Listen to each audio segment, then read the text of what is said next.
Do you love me? Do you need me?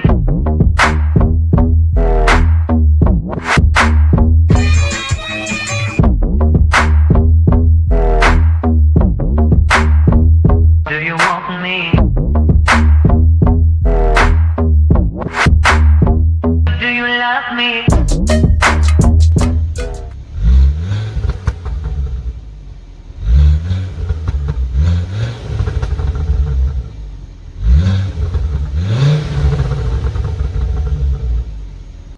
First review. This is courtesy to my mate Carl, holding the camera. Hello.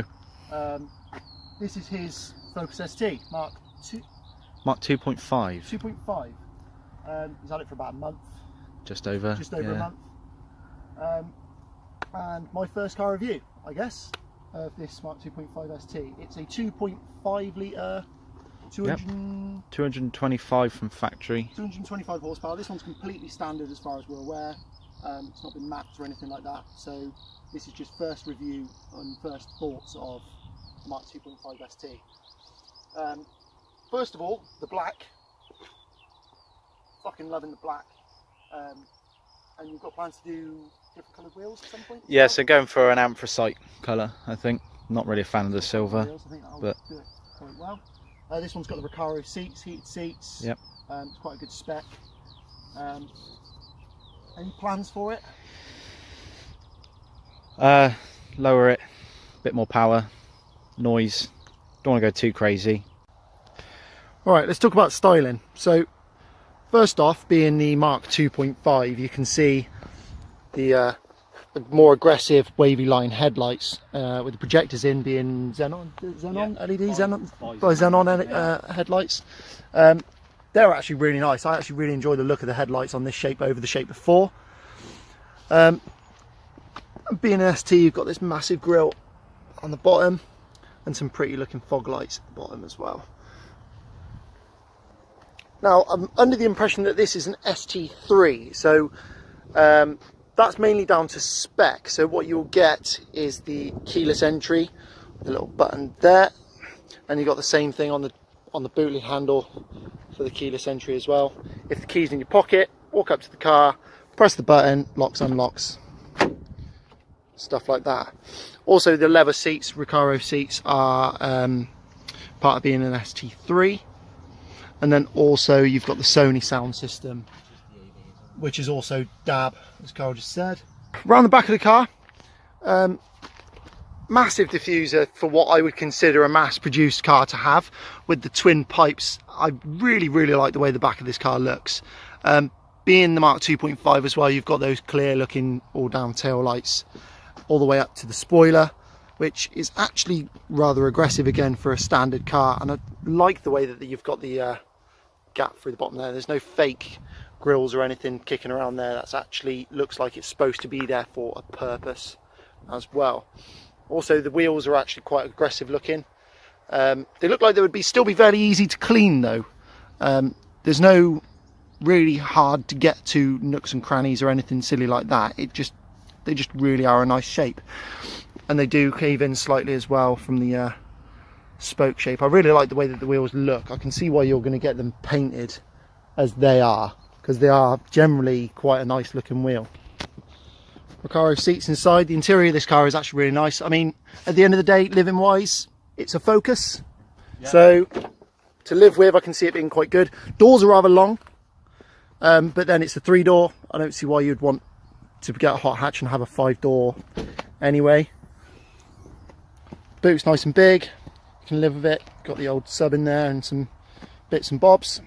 Again, there's probably plenty of space in the back as well, just bearing in mind that it is a 3-door. But yeah, it actually looks quite nice. You've got the ST garnish on the way in, and stepping inside, the first thing you'll notice is the massive boost coolant and oil pressure, coolant temperature, maybe, or no, oil temperature. So you've got oil temp, boost and oil pressure, and then down there you've got coolant temp and then fuel gauge. Cool, okay. And this one being as it is, push to start, keyless entry as well, greeted by this nice carbon surround here as well. Passenger door open. Let's go for a drive. Right then, first impressions. Getting in the car, the seats are fantastic. I cannot stress that enough. They seem supportive, but I don't feel like I'd be put off driving this for a long period of time. Leather of reasonable quality as well. No issues with the seats at all. I definitely recommend these seats. Nice feel on the clutch. You can tell it's a modern car driving it, and the steering feels definitely, I mean, I've only just moved it, but it definitely feels connected. Okay, then what Carl's just told me about is there's actually a sport steering mode as well, which I didn't realise, and it actually makes the steering feel even that bit more connected and heavier, definitely heavier. It's one of the benefits of having a modern car, I guess, that you've got so many settings to faff with and stuff like that. Let's see what it actually drives like. In second gear, first genuine reaction now, because I've never even driven an ST.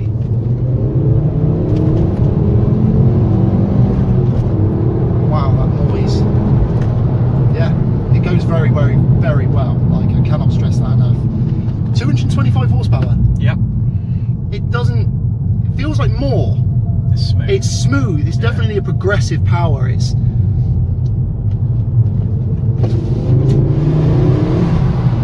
that noise, that 5-cylinder noise, I cannot stress that enough. It's addictive. It's an addictive kind of noise.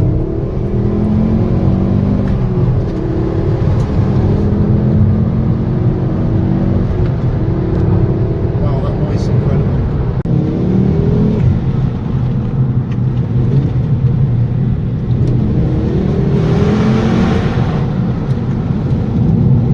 It's very direct feeling.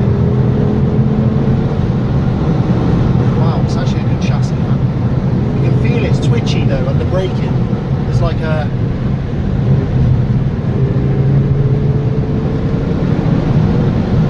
you can tell it's a heavy car, is what I'll say. Just by doing that little bit there, you can definitely tell it's a heavy car. The tyres, progressive tyres, will help you a lot not to crash this car. But overall, chassis wise, there's definitely potential. First thing I would do is stiffer suspension. Progressive tyres and stiffer suspension will go a long way. It seems to want to roll more than you would expect it to. I mean, I'm more of a Japanese import kind of car guy, but for a modern car that weighs this much, it feels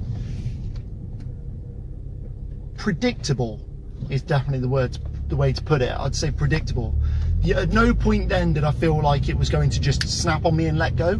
It was definitely progressive enough in the steering, and you knew where everything was. There was no point there where I felt like I was going to wrap it around a tree. And I'm sure with 2 or 3 laps around a track, for example Castle Combe or something like that, Silverstone, I'm sure you could make this drive plenty fucking fast enough to scare a passenger, as I'm sure Carl just was when I was driving his car. Yeah, just a little bit. Although you can definitely tell that the weight leans forward when you're braking, and lift off oversteer I think would be quite a problem. It seems to want to switch between under and over. Getting it on that balance point and progressive tyres will definitely help. It would definitely stiffer suspension, progressive tyres, and it will definitely be a very refined platform to drive on. And I can definitely now see why so many people are so into them. The tunability of it, the way that it just feels, the directiveness of the steering. Ford have always been so good with direct steering, I cannot stress that enough. All of that tied together with the noise, for the weight of the car, it's fantastic. Out of the box, drive it, and you would struggle to crash it unless you don't know what you're doing. What a car. I'm actually very impressed. I can definitely see why so many people are into them, and the tunability of it all coupled together with the noise, and in black, let's face it, looks fantastic. overall, it's quite good. The only nitpicky, I think if I was being really nitpicky, on a day like today with this freaking sun, the leather seats get hot. Yeah. But they are heated, so in the winter, They're really good. they're very good. They're amazing. Yeah, so that's something to bear in mind. I mean, if you get really hot all the time, like I do, depending on where you live, this is the first sunny day we've had for like For a long time now. quite a while. It's unusual for this time of month as well. Yeah. So yeah, other than, I mean, it's driving somebody else's car, I'm probably going to get a bit more hot and sweaty than usual because of it's not my fucking car. Yeah. So yeah, I felt like I was getting quite hot. Air conditioning's a thing. We didn't have that on for a reason. It's generally a good looking car. I cannot stress it enough. If you want something that makes a ridiculous amount of noise, something that's tunable, and something I think actually has some potential to daily and track, it's just an all-round good hot hatch. Yeah. And Ford have always been quite good with the whole steering feel thing. You can feel everything through the steering wheel, even like you say on budget tyres. It does actually feel incredible. You can tell that there's a lot of potential, Oh yeah. I will say. Definitely. Grip in the corners can be, the general cornering speed can be upped by doing so many different little things. But overall, I'd buy one. I have bought one. Yeah, and you've wanted one for a long time. Are you disappointed with anything? No, never. It's everything I wanted ever since I was a kid. I mean, the dream is an RS. Yeah. But they're silly money and they're only going up. So I thought, get in the chain now. Yeah. With an ST, low mileage, relatively. And you bought it from newish. Ford. Bought Ford from dealership. A Ford It was dealership. a Ford dealership. themselves. Yeah. So it's Ford approved, which shows just how good in Yeah. mint condition it is.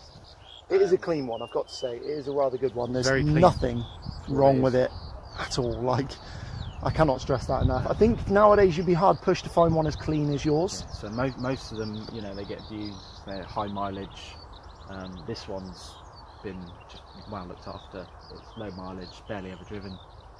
I intend to keep it sort of Try and keep it that way. Yeah. Apart from modifications where you don't have to cut Yeah. stuff It's out. mostly bolt-ons because I don't want to do anything irreversible.